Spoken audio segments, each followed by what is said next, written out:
राहु से सारी दुनिया डरती है। क्यों डरती है? क्योंकि राहु है एक माया जाल, एक भ्रम। जब समुद्र मंथन हुआ था तो अमृत का कलश निकला था जिसमें कि राहु और केतु पैदा हुए, क्योंकि वो राक्षस ने देवताओं की लाइन में भेष बदल के वो अमृत का पान कर लिया और विष्णु जी ने उनका सर धड़ से अलग कर दिया। लेकिन अमृत अंदर जाने की वजह से वो अभी तक जीवित हैं और ये छाया प्लेनेट है।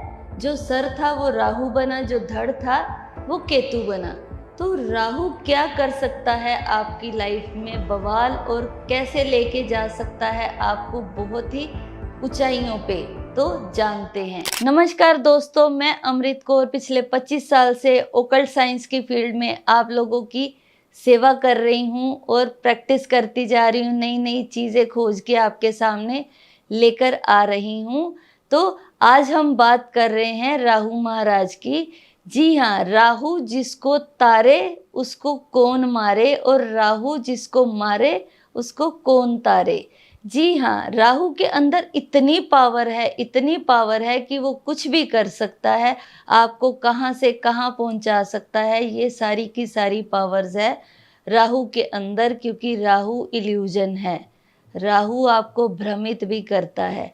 अब राहु अगर किसी का उच्च का होगा तो क्या होगा, नीच का होगा तो क्या होगा, क्योंकि ये हमारी सीरीज उच्च और नीच पे चल रही है। तो जानते हैं कि राहु अगर उच्च का होगा तो क्या होगा।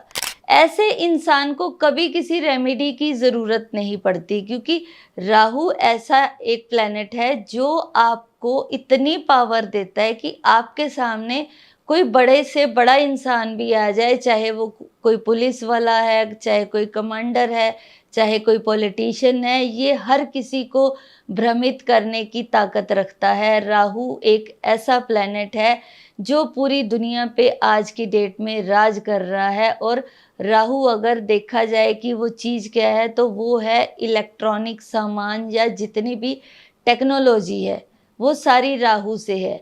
जितना भी ये सोशल मीडिया है वो भी राहु है, जितना भी ये फिल्म इंडस्ट्री है वो भी राहु है। तो आपने देखा होगा कि एक फिल्म अगर हिट होती है तो वो कितने हजार करोड़ कमा जाती है। कोई सोशल मीडिया पे किसी की एक वीडियो वायरल हो जाती है तो वो दिन में कितना पैसा कमा लेते हैं। यानी कि पलों में ही जो आपको जमीन से उठा के आसमान तक ले जाती है, तो वो होता है उच्च का राहु। उच्च के राहु में इतनी पावर है कि ऐसा बंदा किसी भी चीज़ को ना माने तो भी ये बहुत राइज करता है। और अगर हो गया आपका राहु नीच का, फिर क्या होगा? जी हाँ, मोस्टली आपको दिखेगा कि लोगों के घरों में परेशानियों पे परेशानियां आती जा रही हैं, आती जा रही हैं, आती जा रही हैं।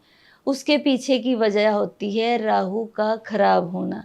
अब राहु नीच का कहाँ पर होगा? 12वें घर में, और उच्च का होगा 6ठे घर में। तीसरे घर में भी राहु को उच्च का माना गया है और 9th हाउस में राहु नीच का माना गया है। तो ये दो घर जो हैं ये लाल किताब के हिसाब से हैं कि राहु तीसरे घर में भी उच्च का है, 6वें घर में भी उच्च का है, और 9वें घर में और 12वें घर में ये नीच का है। तो जब भी राहु नीच का होगा या आपके कुंडली में आपको दिक्कत होगी तो ये आपको परेशानियों पे परेशानियां देता जाएगा। आपकी लाइफ में अननेसेसरी चीज़ें होंगी, आपके केस हो सकते हैं, कोई ना कोई मुकदमा ऐसा हो जाएगा, आप किसी भी आपने गलती नहीं भी की हुई फिर भी ये आपको फंसा देगा। मतलब ये ऐसा होगा कि आपके साथ कोई दोस्त है, जुल्म उसने किया है, नशा उसने किया है, कत्ल उसने किया है, या रेप उसने किया है, लेकिन आप उनके साथ फंस जाओगे, क्योंकि राहु का काम ही है आपको फंसाना। और वो इसकी निशानी क्या है कि राहु खराब हो रहा है। राहु की खराब होने की सबसे पहली निशानी है कि आपके घर के अंदर इलेक्ट्रॉनिक सामान खराब होना शुरू हो जाएगा। राहु दिमाग की प्रॉब्लम देता है। राहु आपका दिमाग खराब करेगा और बहुत जल्दी आपको अमीर बनाने के सपने दिखाएगा। आप एक माया जाल में फंस जाओगे कि नहीं, यहाँ पर मैं ये करूँगा तो ये हो जाएगा। यानी कि मुंगेरी लाल के हसीन सपने जो हैं कि वो अपने ही सपने बुनता रहा और एक दिन सब कुछ ही गवा दिया। तो ऐसे होते हैं राहु वाले। इन लोगों को ये जुआ हो गया, सट्टा हो गया, या जो लोग मैच वगैरह में सट्टा लगाते हैं और इतने कर्जे में डूब जाते हैं, फिर ये लोग सुसाइड कर लेते हैं। ऐसे लोगों का राहु खराब होता है, क्योंकि आपके घर में जब इलेक्ट्रॉनिक सामान खराब होना शुरू हो गया तो ये बढ़ता जाएगा बढ़ता जाएगा। दूसरा होता है कबाड़। जितना आपके घर में अननेसेसरी सामान है, या जैसे कुछ लोगों की आदत होती है कि स्टोर रूम बना लिया और उसमें सामान जमा करते जा रहे हैं, घर से बाहर नहीं निकाल रहे हैं, तो भी राहु खराब होता है। आपके घर की जो छत है वो भी राहु की होती है, और क्योंकि वो 12वां घर है, और वहां पर जब आपने कोई भी कबाड़ इकट्ठा करना शुरू किया, जैसे जंग लगा सामान हो गया, वो भी राहु का है। अगर आपने कोई ना कोई जैसे लकड़ियां रखी हुई हैं, बांस हो गया, ये भी राहु का है। तो बांस हो गया, लकड़ी होगी जो बरसात में भीगी हुई है, छत पे कबाड़ हो गया, तो ये सारी चीजें आपको नहीं पता कैसे अननेसेसरी ही आपकी लाइफ में प्रॉब्लम क्रिएट करती हैं, और घर में जाले लगने शुरू हो जाएंगे। आपके घर से अजीब सी स्मेल आनी शुरू हो जाएगी। मतलब घर के अंदर एंटर होते ही एक जैसे नेगेटिविटी होती है ना, वो आनी शुरू हो जाती है। अगर आपके घर में मतलब कोई भी एंटर हो रहा है और वो उसको फील हो रहा है, ये आपको यहाँ से पता चल जाएगा जब आपके घर के अंदर कोई आया और उसके मन को बेचैनी होनी शुरू हो जाएगी और वो वहाँ से चला जाएगा। जिस घर में भी ऐसी चीज़ें होती हैं उनको, उनके घर में नेगेटिविटी, भूत प्रेत, ये सारी चीज़ें आनी शुरू हो जाती हैं। वैसे मैं भूत प्रेतों पे इतना विश्वास नहीं करती हूँ, लेकिन इसको नेगेटिविटी का ज़रूर मैं नाम देती हूँ, क्योंकि जहाँ पर भी आपका मन नहीं टिकेगा, ऐसे लोगों को लगता है जिनका भी राहु उच्च का होता है, उन लोगों को आने वाला समय पहले ही पता चलना शुरू हो जाता है। तो अगर ये थोड़ा सा मेडिटेशन करें तो इनकी इंट्यूशन पावर बहुत अच्छी हो जाती है। ये किसी भी चीज़ को पहले से ही भांप लेते हैं कि उनके साथ ऐसा बुरा होने वाला है। और अगर आपके घर का कोई कांच टूट गया, या लुकिंग मिरर है जिसमें आप अपनी तस्वीर देख रहे हैं वो टूट गया, या आपने चश्मे जो हैं वो इकट्ठे करने शुरू कर दिए, जैसे होता है ना कि किसी का नंबर है वो चेंज हो गया, लेकिन वो उसको चश्मे को संभाल लेगा कि फिर कभी काम आएगा, लेकिन वो कभी काम नहीं आता है, तो चश्मे इकट्ठे करने शुरू कर देगा। और कांच टूटा हुआ उनके घर में आपको मिलेगा, चाहे उनके कप हैं, ग्लास हैं या क्रॉकरी है, उसमें कहीं ना कहीं ब्रेकेज होगी। उनका जो मोबाइल है, वो राहु के आने की पहली निशानी ही ये है कि एक तो बंद घड़ियां होनी शुरू हो जाएंगी, घड़ी बंद हो जाएगी या बार बार पीछे रहेगी, आप सेल चेंज भी कर रहे हो तो भी वो नहीं होगा।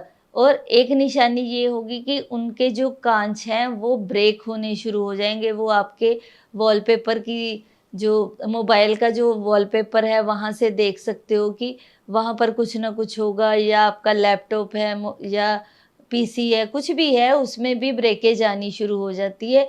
तो ये राहु के खराब होने की, वो आने से पहले दस्तक देता है कि मैं आ रहा हूँ, अवेयर हो जाओ। लेकिन लोग ये समझते नहीं है। तो जब भी कभी आपके मोबाइल की स्क्रीन ब्रेक हो जाए या उसका गार्ड है वो ब्रेक हो जाए, तो उसको तुरंत से तुरंत चेंज करवा लीजिए, और घर में साफ सफाई का ध्यान रखिए। जितना भी कबाड़ है उसको निकाल दीजिए। अगर आप ये सोच के चलते हो कि ये कल को काम आएगा, इवन कि आपके कपड़े भी हैं जो सालों पुराने हैं, जैसे किसी के शादी के कपड़े हैं, वो संभाल के रख लेता है कि नहीं ये मेरी मेमोरीज हैं, तो मेमोरीज को इकट्ठा करने के रूप में भी आपको नहीं पता, जाने अनजाने आप राहु को ही एक्टिवेट करते हो। और एक और बड़ी बात है कि आपको लोगों के घरों में खोटे सिक्के मिलेंगे।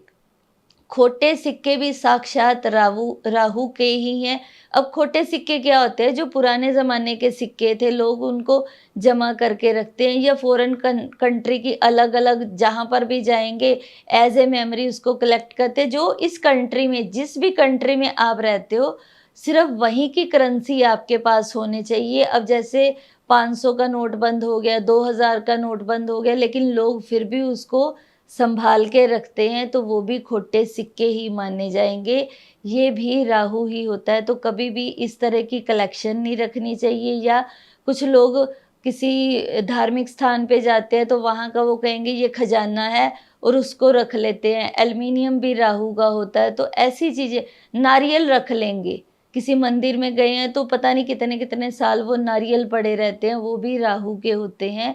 तो ऐसी चीज़ें आपको घर से निकालनी है, फिर देखिए आपकी लाइफ से प्रॉब्लम ही वैनिश हो जाएंगी। जितनी भी चीज़ें अभी तक मैंने बताई हैं, अगर किसी का राहु उच्च चुका है तो उसको सिर्फ एक प्रॉब्लम होती है कि उसको नज़र बहुत जल्दी लगती है। अगर आपका राहु 6th हाउस का है या 3rd हाउस का है तो आप उसको एक तो काला टीका लगाने के लिए बोलिए, दूसरा उनको बोलिए कि काला चश्मा धारण करें जब भी वो घर से बाहर जाएं। और अपने पास कांच का गोल टुकड़ा जरूर रखें, जैसे कंचा होता है वो रख सकते हैं। हाथी भी आपके घर में नहीं होना चाहिए, क्योंकि हाथी भी राहु का होता है। और कम से कम सूंड ऊपर किए हो वाला तो बिल्कुल नहीं होना चाहिए। अगर हाथी रखना है तो चांदी का ठोस हाथी रखिए और उसकी सूंड नीची रखिए, उससे भी राहु पॉजिटिव होता है। तो दोस्तों, मैं उम्मीद करती हूँ कि आपको ये वीडियो बहुत पसंद आया होगा। और जिस तरह के राहु का प्रसार है, यानी कि लोग दुखी हैं, तो आपको ये ज़्यादा से ज़्यादा वीडियो को शेयर करना चाहिए, लाइक करना चाहिए। और मेरे नीचे दिए गए लिंक पर आइए और वहाँ पर आपको ऐसी बहुत सारी और चीज़ें मिलेंगी जो आपकी जानकारी में बढ़ोतरी करती हैं। तो इसलिए अभी मैं विदा लेती हूँ, अगले वीडियो में मिलते हैं। नमस्कार।